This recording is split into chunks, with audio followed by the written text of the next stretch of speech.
change the things around you. Oh, what you gonna love inside of you? Oh, when you gonna hear his revelation? Oh, oh, let it move inside of you. Life ain't no. Welcome, beautiful souls, to Infinite Perspectives, where voices become vision and vision becomes transformation. I am Michelle Diamond, author of the Becoming Trilogy, owner and CEO of Next Level Promotion and PR for Linda Boston, as well as co-founder and co-host of this platform. Linda? Hello, I am Linda Boston. Thank you, Michelle, founder of Peer Incorporated, which stands for Portable Educational and Entertainment Repertoire, Inc. I'm an actress, I'm an author, and your co-host here on Infinite Perspectives. Yes, thank you, Linda. Tonight's conversation is not just about recovery, it's about identity, choice, and the quiet moments that change everything. Yes, because often what people see on the outside is only a fraction of what someone has lived through. That's Mm. true. And sometimes people aren't lost. They're just performing versions of themselves they no longer recognize. Mm. Tonight, we explore what it means to return to truth, to self, and to purpose. Infinite Perspectives is proudly brought to you by Peer Inc., Next Level Promotion, a division of Infinite Perspectives Brands, Moniker Enterprises, Carlotta Cole the Brand, and Unlimited Networks Property Management. Now, tonight, we have the honor of welcoming Richard Jewell, peer recovery coach with Lifeboat Addiction Recovery Services, an organization committed to supporting individuals navigating recovery through connection, guidance, and lived understanding. But what makes Richard's presence unique is not Yes. just the work that he does, it's the life he's lived and the lens through which he now sees others. Because Richard's journey is layered. He has served as criminal investigator for the state of Michigan Mhm. and taught criminal justice at Michigan State University, which gives him a beautiful perspective.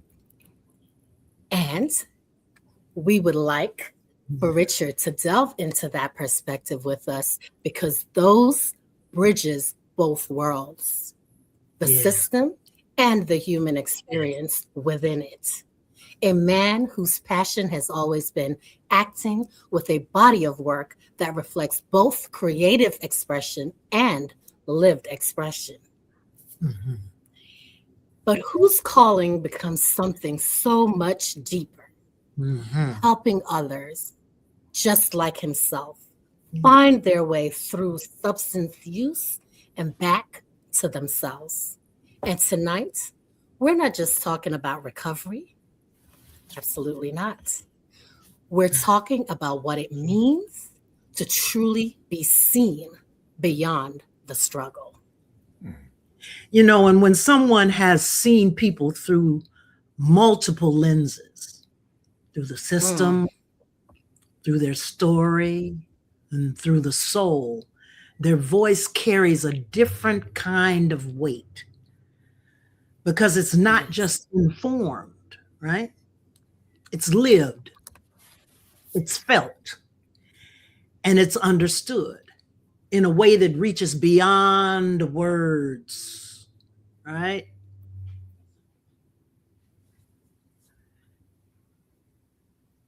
Richard, Yes. welcome to Infinite Perspectives. And we're Thank you. honored to hold this space for you.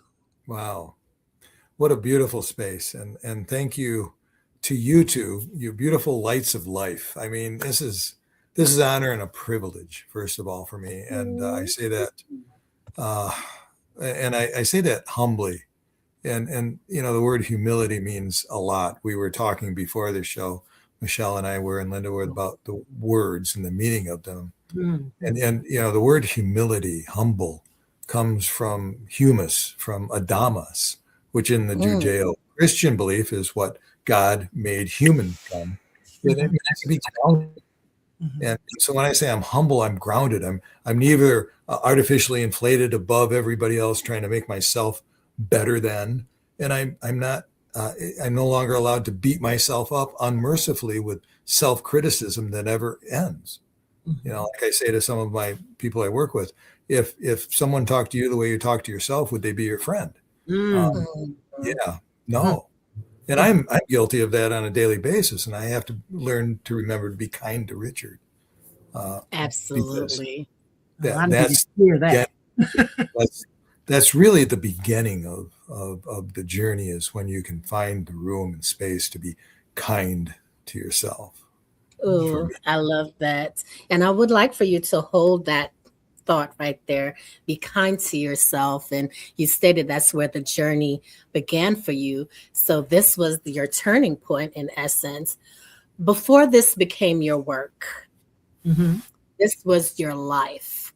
What was the moment or realization that shifted you from surviving to choosing something different? You know, it was the pile of absolute crap that I had built on top of me, and the weight of it, that I could no longer suspend it with denial and justification and rationalization, and with that came crashing down. I started drinking when I was 12, and it was in the theater. My father was a great actor. I mean, guy looked like Clark Gable. He was handsome, dynamic, prolific, you know. I remember watching him at age 9 and on stage, and John Brown's Body, the old play. And oh my God, that's not my dad, you know. Wow. And I wanted to do that with him. So at 12, we got to do a musical, Oliver, together. And he was a chronic alcoholic and a hustler. He made his money selling and playing pool and golf and drinking. And he would abandon us. He would just leave us on his tours when he was drinking. And he promised me he wasn't going to drink. And then in the green room, there's his coat, and he picked up this bottle of blackberry brandy. I remember it.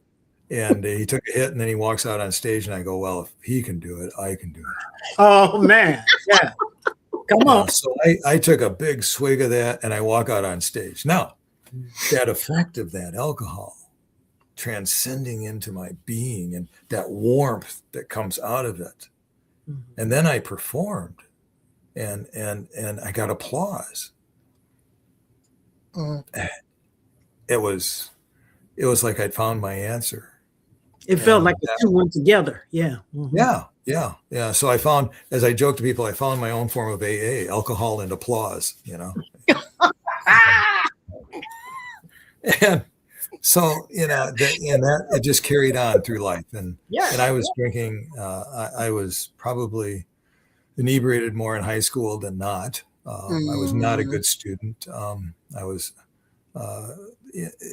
Life was not. It was only for the party. Yeah, that was what it was for. And the home was kind of crazy because mom was alcoholic and bipolar. Dad was an alcoholic. My sister and I, you know, we're children of the late 60s, 70s.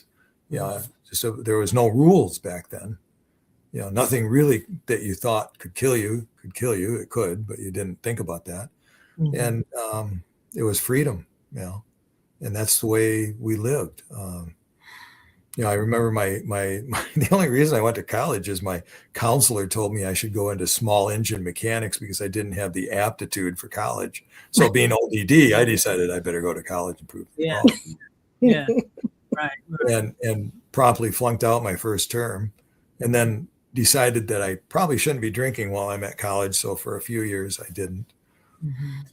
And, I just got, I developed into all these things, these, I put on masks. I become the good, Mm. I become the investigator. I become the good son. I become this and that. And I learned how to perform because deep down inside, I did not like who I was. There was things that happened to me as a child that gave me the message that something was wrong with me. I'll leave it at this. When things are done to you as a child that your body might like, but are wrong, you create a self-vision that you're bad. And, I remember that. I remember looking in the mirror of hating and not liking who I saw.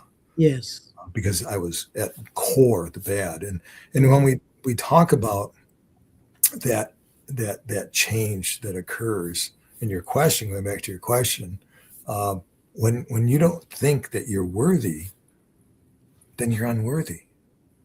That nothing I can do except pretend to be will get value because I get approval or applause from other people. Right. So I increased in academics and increased in athleticism and increased in everything to make myself look good. And sadly, a lot of men are like that. I wrote a poem once that men have wombs, lifelong wombs, that they too often take full to their tombs. We don't allow our child to be birthed and grow up. We just cover him up with all these manly things. Yes.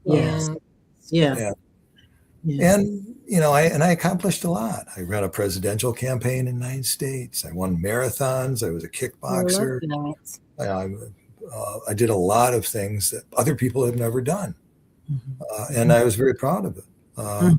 But they didn't mean anything. They didn't mean anything. Yeah. They didn't mean anything. You shared that your passion has always been acting, and I was blessed with the opportunity for you to direct me in a movie called Need a Stick. No. Linda, let me say this to the audience and to Michelle. Linda needs no direction, believe me. We know. I love when directors direct. I love that. It's wonderful.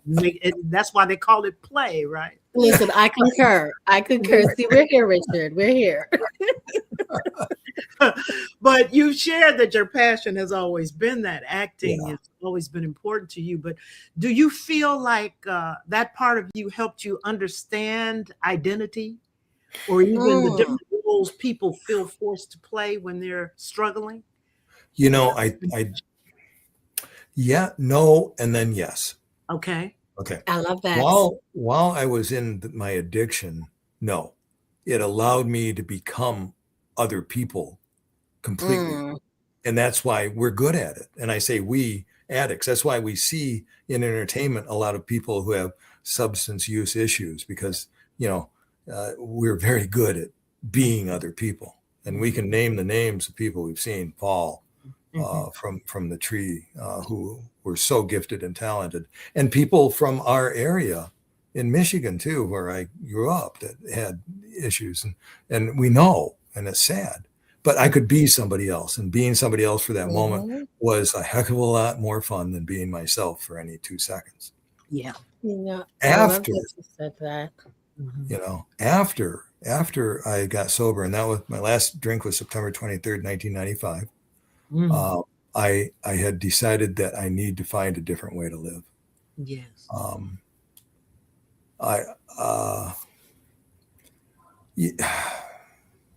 I know what it's like not to want to live. I can still feel it. I know what it's like to have that point where you just want to die. Been there, done that. Yeah, it's interesting that you talk about that, because I started drinking early too. It was part of our life, really. You know, you were allowed to have a drink on Christmas or Thanksgiving or Mogan David wine or something like that. And I drank quite a bit. I would have big, full glasses of Burgundy, not, the half glasses that they serve in the restaurant. I filled that mug up, and I would have multiple ones every single day. I stopped drinking in 2023. February of 2023. And it was almost like a dare from my doctor. He said, let's see what happens. See if you try it for 30 days. Well, when I made it to 30 days, I said, let's see what the 6 months feel or the next month feels like. Next month. And it's been since 2023. I am so glad I let it go.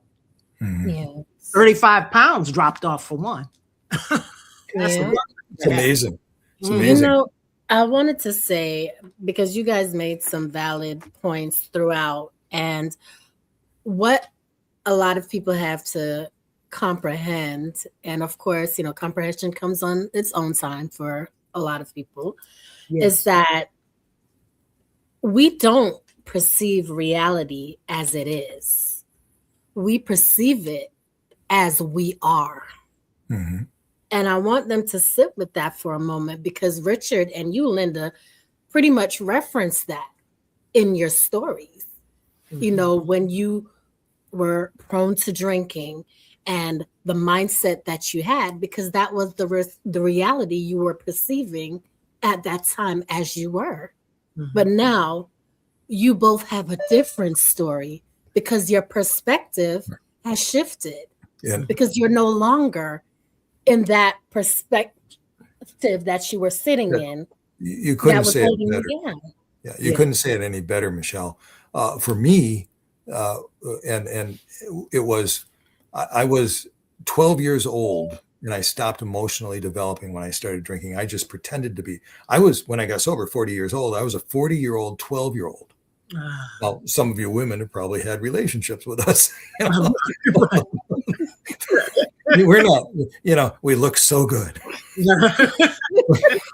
But boy, oh boy, kick his ass out now. Okay. Oh no, not at all. Not at all. We love Richard. Do not allow us in that shape into your life. Okay. Right. If there's any women listening, do yourself a favor, get rid of us until we grow up. Yeah. And that's what you're talking about, My perception at the time was a very emotional, juvenile 12-year-old, that my reactions were the truth. Now I know that my reactions aren't the truth. They're a reaction to something that is probably the truth that I need to look at and begin to work on and heal.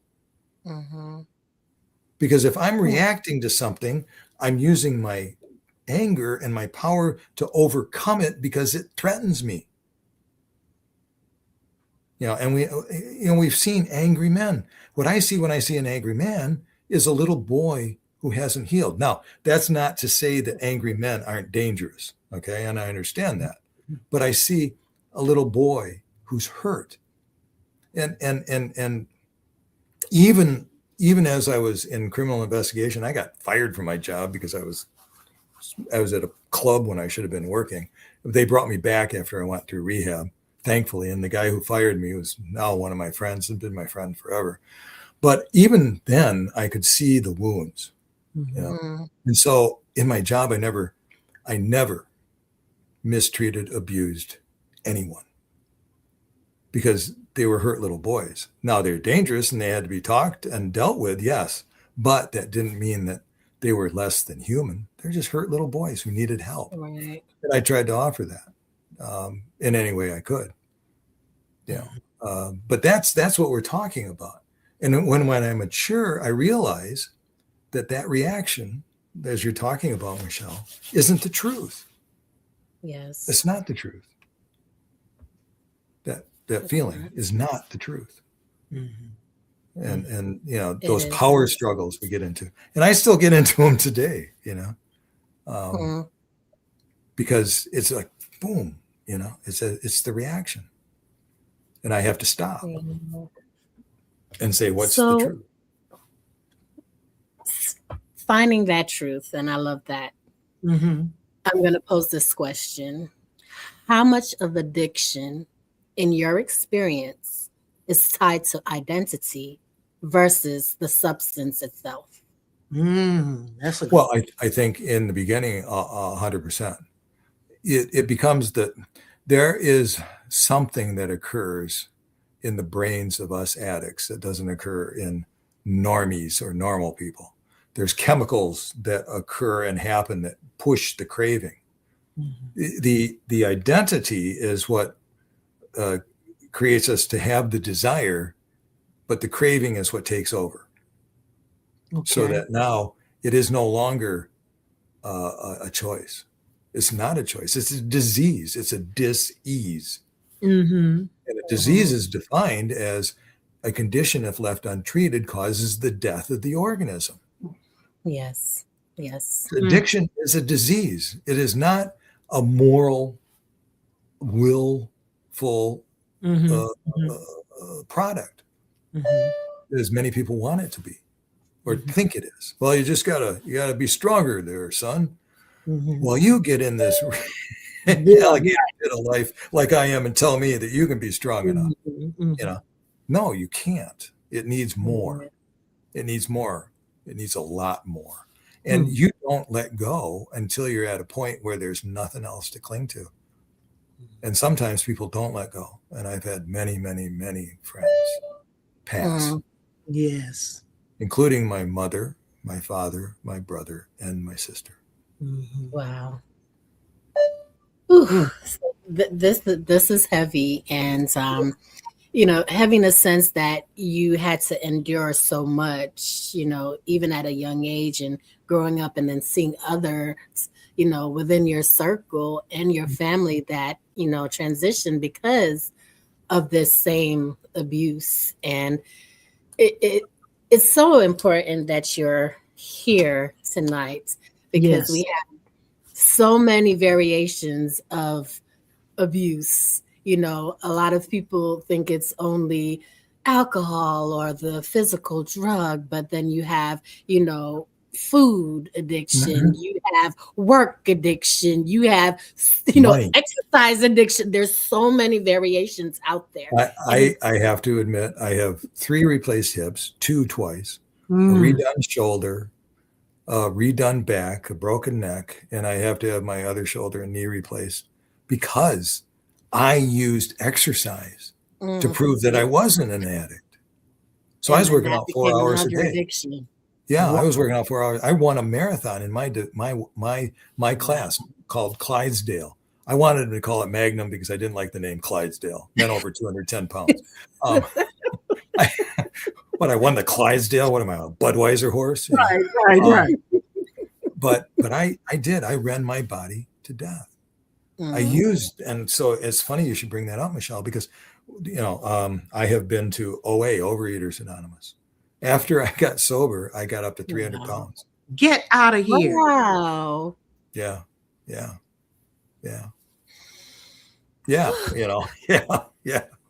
So we have someone that could speak to you on various levels of this spectrum. Okay, so listen, this is inner and overstanding for you right now. And I hope people listening don't think, boy, that dude is really messed up. No, you're not messed up because when I was drinking, I was probably weighing about 225. Yeah.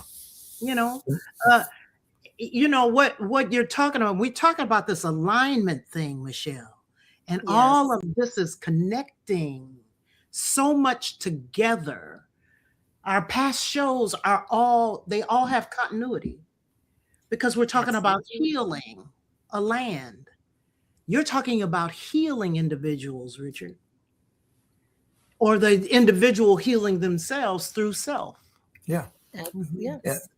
And loving self. Yeah. And that's really what it comes down to. All those things that were me were no longer me. I couldn't deny. I couldn't rationalize. I was at a Michigan State homecoming game. I was drunk in the parking lot in the backseat of somebody's car because I couldn't walk.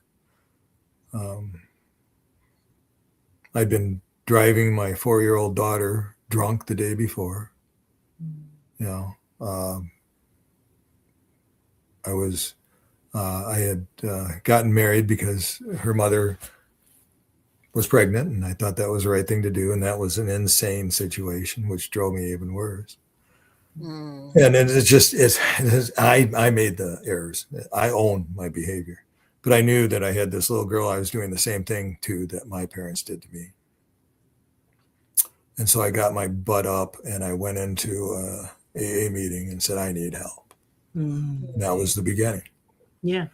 That was the beginning of the beginnings of Richard becoming Richard. This person who I was and this person who I tried to make you think I was were so far apart.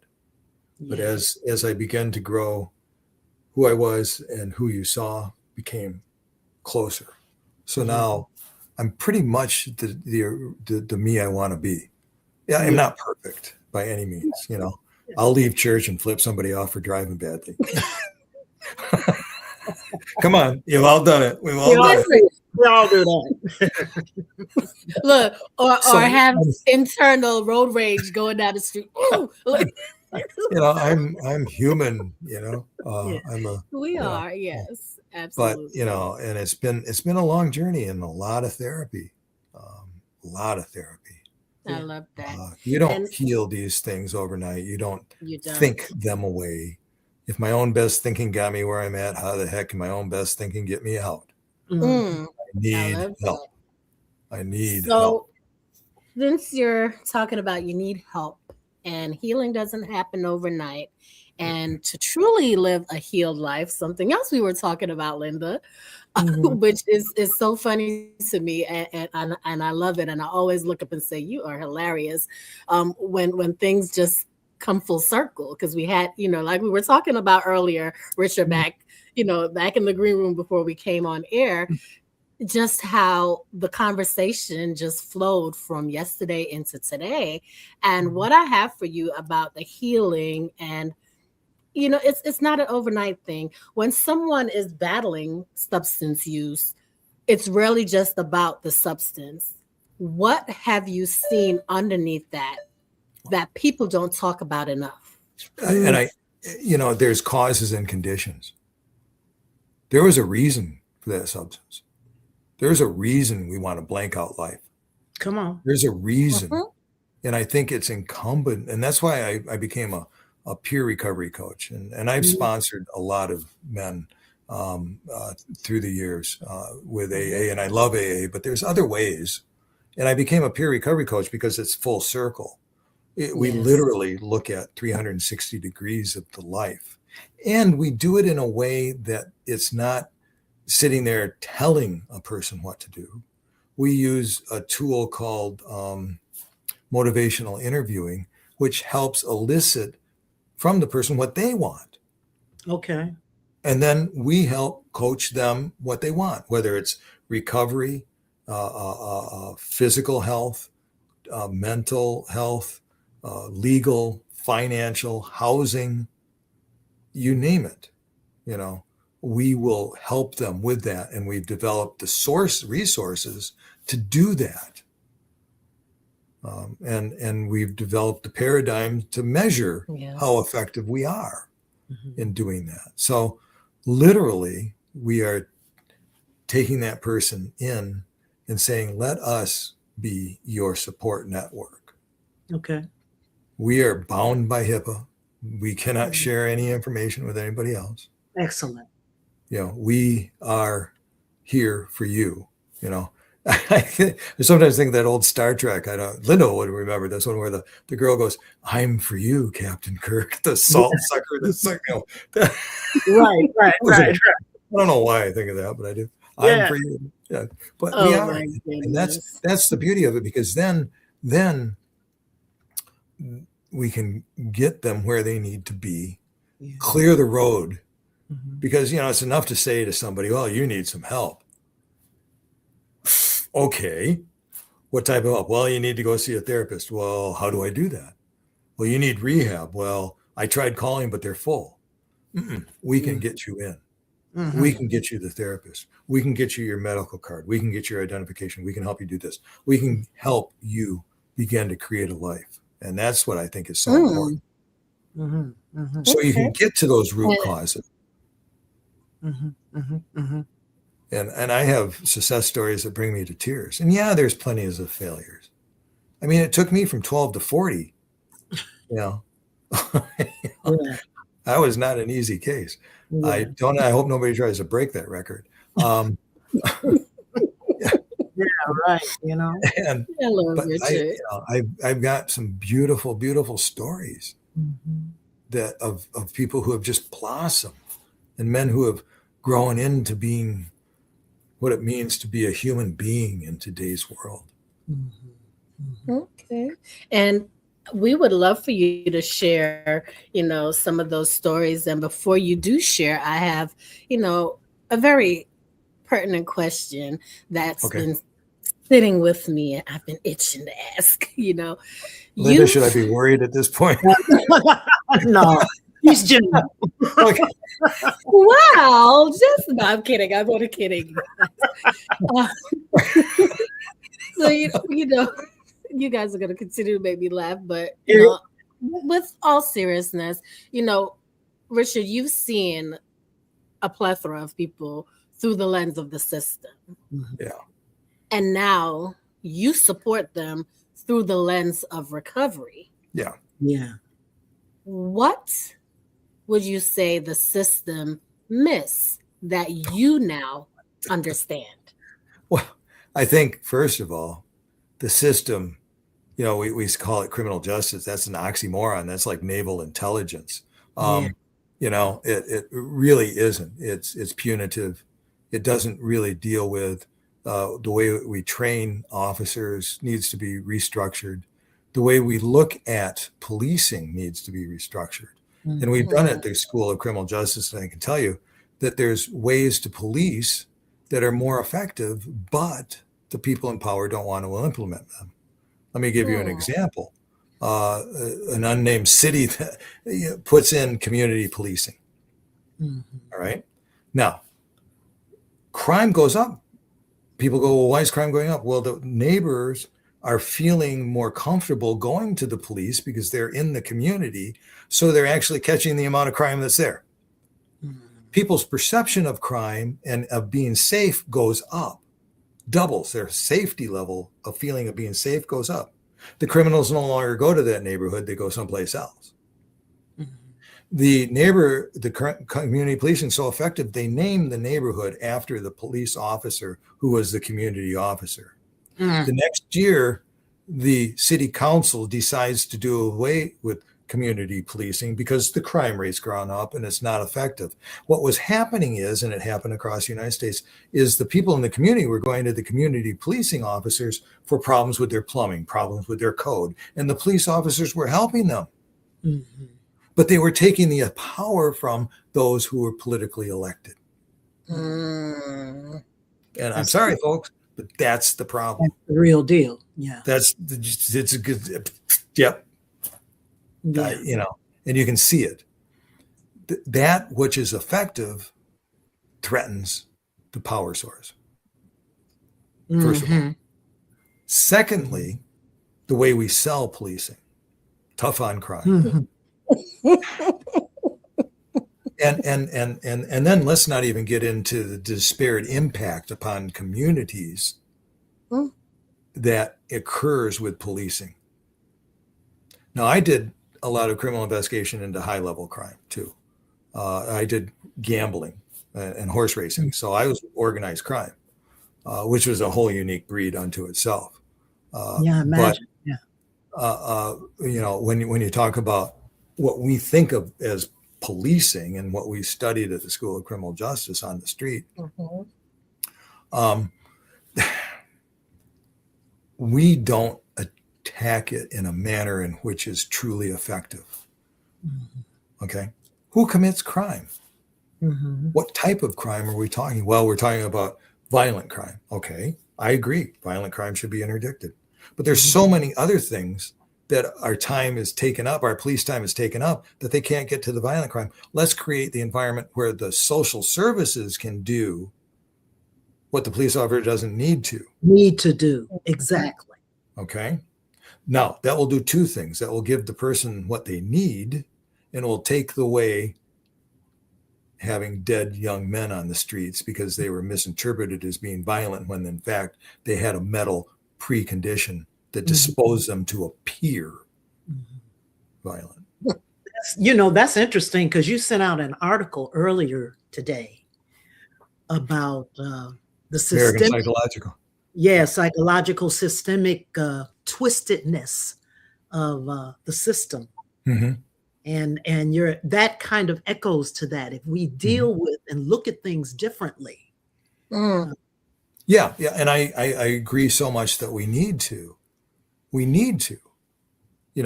I've been on what's called Hillsborough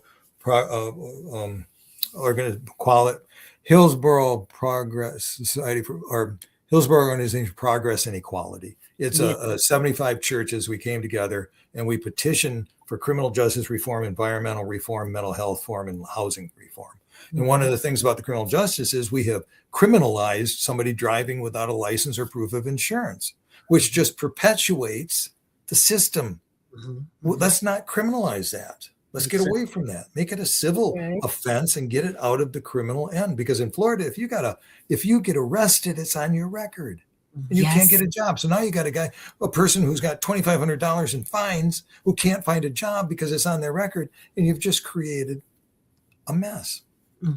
Let's get rid of those things. And that's what I think is wrong. That's why the criminal justice system doesn't look at this. Now, I know for a fact, and I say for a fact, that one of the highest rates of substance use disorder occurs with police officers. How else do you deal with the stress? And I know that somebody's going to look at this and say, I'm full of shit. I'm sorry. No, you're not. But, Absolutely not. But it's not. Doctors, police officers, third shift nurses, first responders, they all get so much stress they have to deal with it. And a lot of them deal with it through drinking. Yes. Or drugs. And that's because there's no regulation, right? Because there is. They do drug test police officers. In fact, I wrote the human urinalysis, drug testing, and alcohol testing interdiction treatment program for my division to help people. Perfect. In the industry. And I wrote it, I copied a lot, and it was my thesis at grad school, was the FBI's drug testing policy and procedure.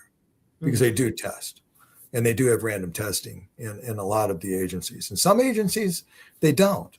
It's still the good old boy system, which I think needs to be put to bed. Yeah. That's interesting because my brother, he was a police officer in Chicago for about 20 or 30 years. Oh my God. We lived on 57 in Dorchester for a while. Really? Wow. Yeah. On the south side. Yeah, south side. Alignment.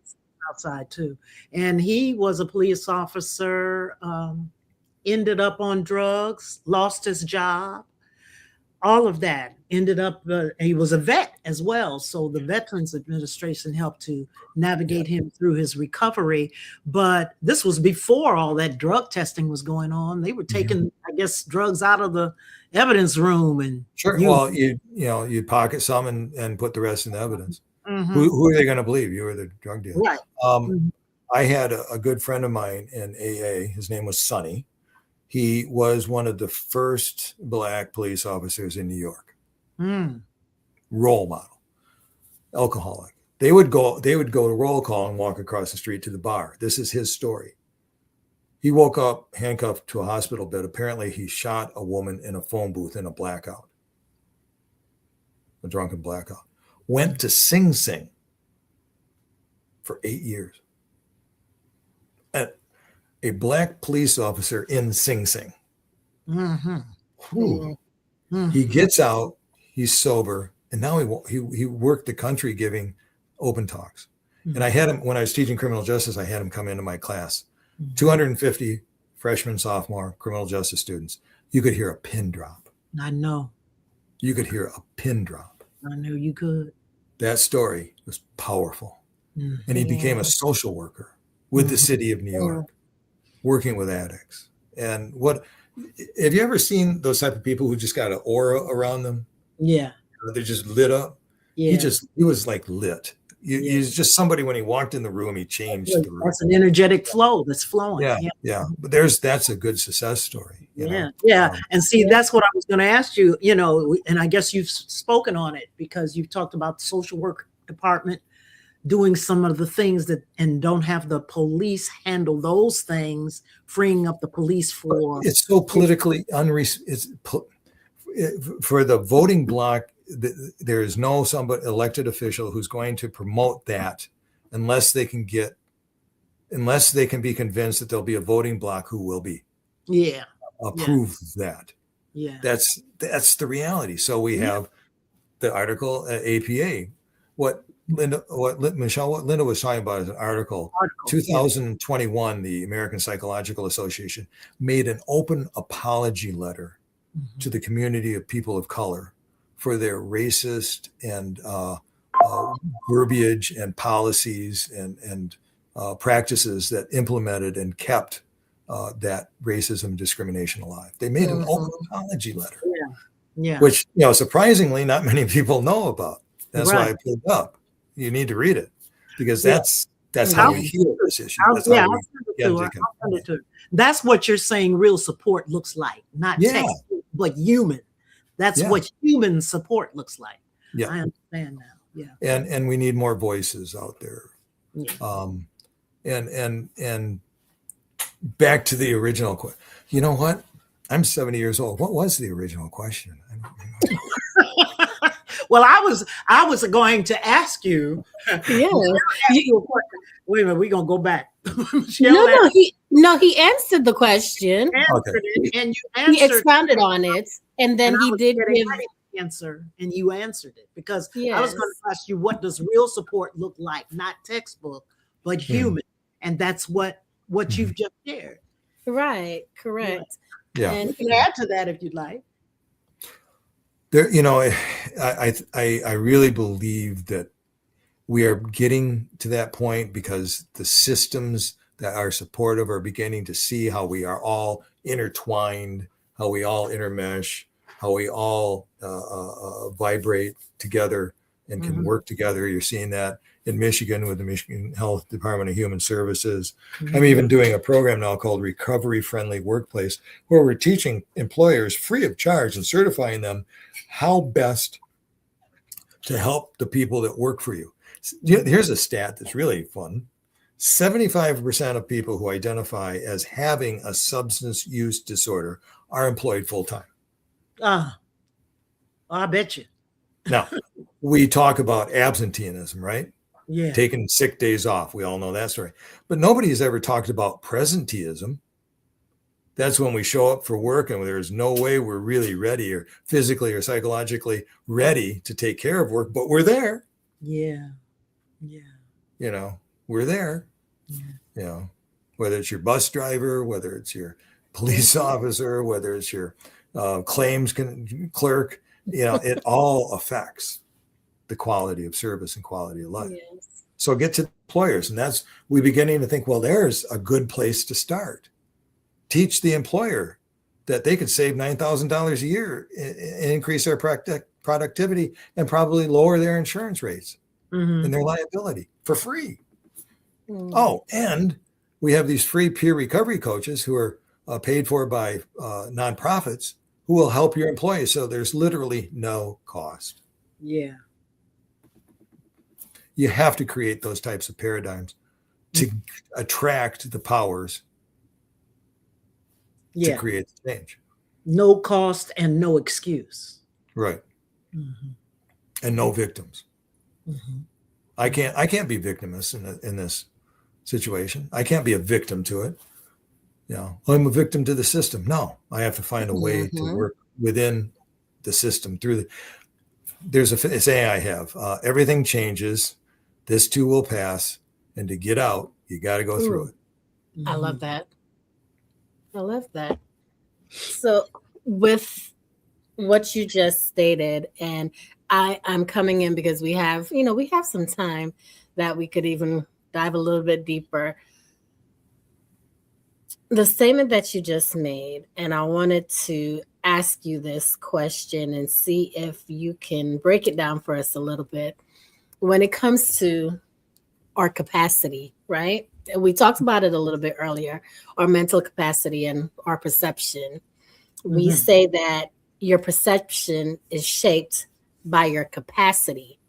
How does that play a relevant role when someone is trying to overcome addiction? Good question. Well, nothing changes except everything. First of all, Look, wait. This is Yeah. what they do now, right? Yeah, we are definitely applauding. We're trying to you do the young thing. Mhm. Wow. Say that again. nothing changes except everything Yes. when you decide to take that step into recovery. Mhm. Your capacity, your capacitor, which judges your capacity, Yes. changes its circuitry to allow an expansion, which will alter your complete frame of reference. Yes. And that's the beginning of growth. Yes. That's hope. That's a future. That's a word that we don't Feels use life. a lot. Yes. That's worthiness. A Mhm. worthy life. I feel worthy today, whereas I felt worthless before. Mhm. Ooh, come on now. You know, my value isn't in what I wear or what I have or who's on my arm Mhm. or where I'm, what my last show was or what my title is. Mhm. You know, how many rings it's not there. My value is here and it's priceless. Mhm. The love of my adult children is priceless. Isn't it The wonderful? love of my wife who trusts me.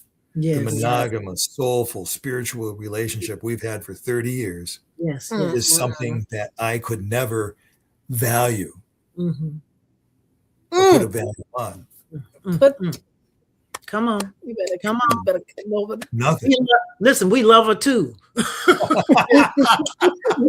I have to give you an honest. She's in the other room. Listen, Oh yeah, look, I And love we you too. love it. I Great didn't say that supporter. because of that. Okay, she's heard this so many times. So, Oh, it sounds wonderful. That's You know. what you call complete. but it took work. Now, this doesn't happen overnight. We both, when we met, we both didn't know what a good relationship was. Mhm. I mean, we Yes. both had messed up families, both had messed up marriages, Mhm. both had children. So we decided to go to therapy for 2 years before we got married Come and on. learned how to communicate. Yes. By letting truth be truth. Yeah, and letting their truth be their truth by you being go. there. And one of the tools that we did use was rather than seeing a grown woman that I'm in a power struggle over, I see a little girl who's wounded who needs to be heard. And she saw a little boy who Boy, needs to saw be the heard. same. Yeah. Yeah. That's excellent. And we're giving each other the love and the space to say what you need to say and Yes. heard. And then offering a time-limited, measurable, a positive solution. Stillness instead of reaction. Yes. Right. Yeah, because the reactions aren't the truth. Again, they're based upon a reaction of a feeling, you know? Yes. Mhm. Mhm. I love Yeah. that. Can I get an amen? Amen.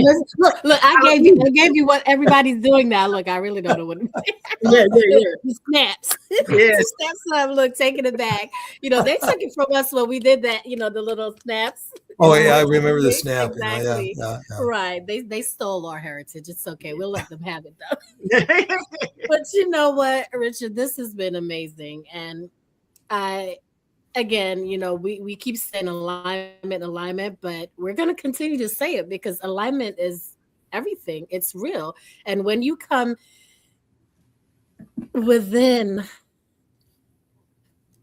a certain space, whether it's virtual, whether it's in person, you can feel a shift. And like you said to us earlier, you can recognize certain things. You could feel that alignment. You could, you know, you could feel whether or not that person is healed, whether they're, they're struggling, they're battling. Energy is everything. And if someone is watching tonight, Richard, feels like they're gone too far or that recovery isn't possible for them, what would you say to that person? Well, who has first of all, if I'd say reach out, um, there's numbers you can call. The one I would say is this: pick up the phone and call 211. Mm-hmm. Mm-hmm. Because they have all the resources you need at your hand to help you find an answer today. Mm-hmm. Yes. It's not go to an AA meeting or look up this or call a peer recovery coach tomorrow. Call 211 right now. And have a conversation. And have a conversation with a trained person. Mm-hmm. They're there. Peer recovery coaches are there. People who care are there. Mm-hmm. And I know people listen and they go, he's full of this. No, he doesn't know. He's just trying to be, but hey, I'm used to that. Okay. It's not about me. See, that's the other point of this venture is I was like, pooh, looky, or the moon's following me, as if the world revolved around me because of my disease. It had to, because I had to keep things balanced so I could keep using my drug of choice. Mm-hmm. So obviously I had a narcissistic, egoistic, centralized thought process. Okay. That whole changes. Mm-hmm. It's no longer, it's not about me. Yeah. This isn't about me. I mean, when you invited me on, I go, oh God, I got to do all this work and reference. And the little voice said, Richard, all you got to do breathe, breathe, just breathe. Just let go. You don't need any notes or anything. Come as you are and be yourself. Yep. Come as you are and be yourself. And I feel perfectly comfortable, and I've enjoyed myself tremendously. And so those people out there, likewise, there are people who care. There are people who really care. Yes. Who might not know, and I can never say I know what you're going through because I don't know you. I don't know your, but I can say I've gone through this, and I know what hell looks like, and I know what heaven looks like, and you can be in heaven right now. You don't need to be in your hell anymore. You don't need to. If you had the opportunity to speak to your younger self, words of wisdom, what would that conversation sound like? What the are you doing, Richard? Come on, Linda. Come on. Come on, Linda. God. Oh my God. Hey. I gotta know. Yeah. Okay. That 12-year-old, what would you say? That 12-year-old. This is what I would say. And I've said it to my 12-year-old. Yeah. You're okay. You're loved. I love you. It's okay.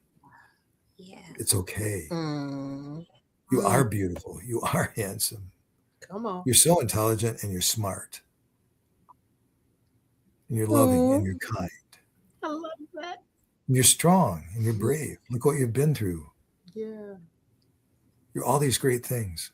And I'm always here for you. That made me cry, Richard. Yes. I'm a crier. You've got so many different kinds of programs that people are doing. They got shadow work, they got mirror work, and those things are wonderful. Yeah. There are ways to get to your younger self and have that conversation. Yeah, there are, and it's for men. There's a book by Robert Bly, who's a kind of a philosopher. It's called Iron John. It's about a man who walked around in a suit of armor all his life because he was a warrior. But he decided to take off the armor, and when the sun hit his skin, it hurt. But he began to sense life and feel life and see life in a new way. But it hurt to take off his armor. Yeah. For the men out there who might be listening, yes, it hurts. This is not easy. But the results are well worth the effort. And the bravery you'll show and the courage will only give you that worthiness that you so much deserve. Yes. And before we move on, and thank you for that, at Hunty81, their comments that are coming in says, great show. I did post it on, and also came back with very insightful guests, and we agree. Yes. Thank you. I paid those people to write into. Yeah. No. Yeah. The absolute truth. Thank you. When I met you, I never would have thought we'd be here today with this. Yeah, well, that's the beauty of it, isn't it? That's the alignment, isn't it? Yes. That's the alignment, and it's beautiful. So, and I want to thank you, and thank you for your loving presence, and your show is wonderful. Keep it up. Well, let us know, how do people stay connected with you? Where can they follow and support all that you do? Well, they can reach me at Richard at Lifeboat Addiction, and it's right there at that website, or my email, Richard at lifeboatnetworkcenter.org is my email, but that's okay. And you've got my information, so tell you what, go through you. And this show is archived on my YouTube channel, so they can come back and watch it again. Wonderful. Sometimes people, I remember, I was thinking about when I was at my best self, and I think I was at my best self at every chaotic moment that I moved through.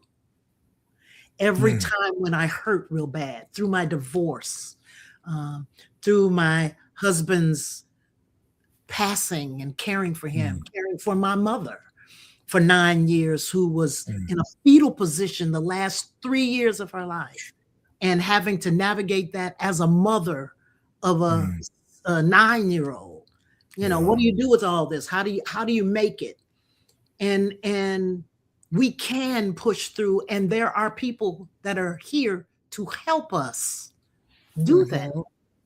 That's the Dharma. That's your purpose. That's my purpose. That's Michelle's purpose. People sometimes don't want to even make a comment during the show. Many people have told me that, because I'll get a bunch of texts after the show is over. That was wonderful. I was crying all the way through it. Yeah, because they can't. They aren't ready to admit things. Maybe they aren't ready to acknowledge certain things. And most time it's not even that, it's the publicity of it. They're not ready for the world to see. No. Yeah. And we're okay with that. And that's okay. It's okay not to be okay. That's part of the human condition. Yeah. There's no judgment there. Yeah. Believe me. Walk that walk. Yeah. Absolutely. Thank you so much. Yeah. Well, thank you. Well, recovery is not perfection. It is, that. It's returning again and again and again until something inside of you says stay. It's the way to walk the journey. Correct. A lot better than the other way. Right. Absolutely.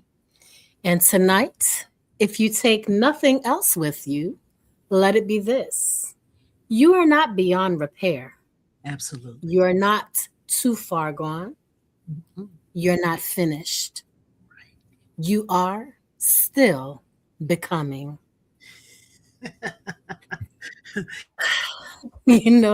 Richard, again, gratitude for your amazing presence on this platform, for your truth and your light, your energy, and just being.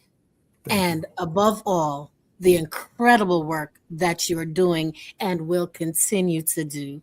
We are here for you. We support you, and we give you our love and light, brother. Thank you so much. Thank you so much. Thank you. Thank you to everyone who joined us tonight. You are an absolute blessing. We're grateful for your presence as well. We're grateful for your attention to such a serious subject matter that we know we can achieve both through it. This is Infinite Perspectives. And this is where voices become vision. Thank you. Good night. Good night.